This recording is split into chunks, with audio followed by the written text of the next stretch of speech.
look at this one. I have a trinomial, right? And I want to put it in its factored form. So you see I had to pull out another sheet of scratch paper to get this one done. And whenever I have an a value that is greater than 1, so remember an a value is the number in front of my x squared term, I want to see if I can factor this number out before I look for anything else that multiplies. So when I take a 5 out of everything, 5 divided by 5 gives me 1x squared. Negative 45 divided by 5 gives me a negative 9x. And then 40 divided by 5 gives me a positive 8. Now I can treat the inside like I would a normal trinomial that has an a value of 1. So I'm looking for numbers that multiply together to give me 8 and add together to give me negative 9. So I know that I have 1 and 8 and 2 and 4. But I notice that I have a negative in the middle. So that means I want to make all of these negative numbers. So to add together to give me negative 9, I want to pick negative 1 and negative 8. So I keep that a number out front when I'm writing my factored form, and I write x minus 1 times x minus 8.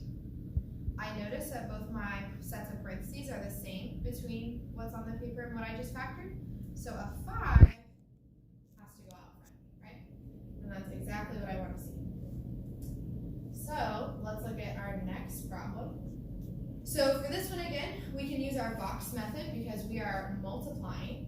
So set up my box over here, put one binomial at the top and one on the side. And I multiply to find the things in the boxes. So 2x times negative 3x gives me negative 6x squared. 2x times 4 gives me 8x. 7 times negative 3x gives me negative 21x. 7 times 4 gives me 28. And notice that these two are like terms, so I can combine them together to get negative 6x squared minus 13x plus 28. I want the number that's in front of my x squared term, so here, that's negative 6. If you want a shortcut to remember this spot, if you're looking for the number in front of x squared, it's always going to be the two numbers in front of our x terms multiplied together. So that's the way we can check ourselves. 2 times negative 3 gives me negative 6. So if you can remember that, you don't have to go through the whole box method. So let's take a look at our next one. This one also has an a value in front that is not equal to 1. So I want to start out by looking for a GCF. Remember, GCF stands for greatest common factor. And that's just a fancy way of saying the biggest number that goes into all three of the numbers I have listed here.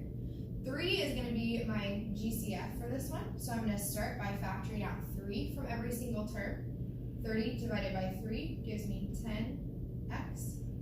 33 divided by 3, oops, forgot my square there. 33 divided by 3 gives me plus 11x. Negative 8 divided by 3 gives me negative 6. So I still have this number in front, so I can't just look for numbers that multiply together to give me the last number, but I have to do what we call in my class the AC method. So I have to take my A value of 10 and my C value of negative 6 and multiply them together.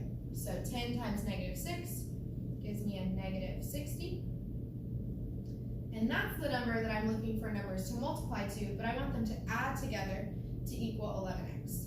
So if I want to just think of some off the top of my head, I'm going to have, a negative 6, or a negative 10 and a positive 6, or I could have a positive negative 6 and a positive 10, or I could have 12 and 5, or 5 and 12.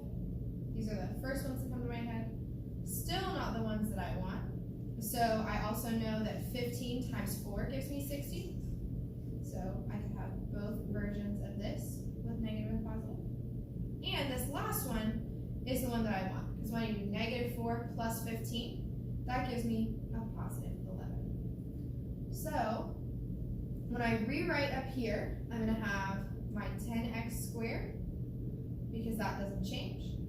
I'm going to write my minus 4x and plus 15x. So I just replaced that middle term with the two new factors that I found. And now is where I want to factor, oops, moved to the wrong page. I want to factor by grouping. So I'm going to group my first two terms together and my second two terms together. And I'm going to look for a number that goes into both 10 and -4. So I'm going to use brackets here to help separate things. I know that 2 is going to be the biggest number that goes into 10 and 4, but I also have an x that's in both of those. So I want to pull out an x. 10 divided by 2 gives me 5. X squared divided by x gives me x. -4 divided by 2 gives me -2. And x divided by x gives me 1. So it just gets rid of both of those x's. Now I want to look at this next grouping. What number goes into both 15 and 6? The first one that comes to my mind is 3. So I'm going to pull out a 3 and do the same thing.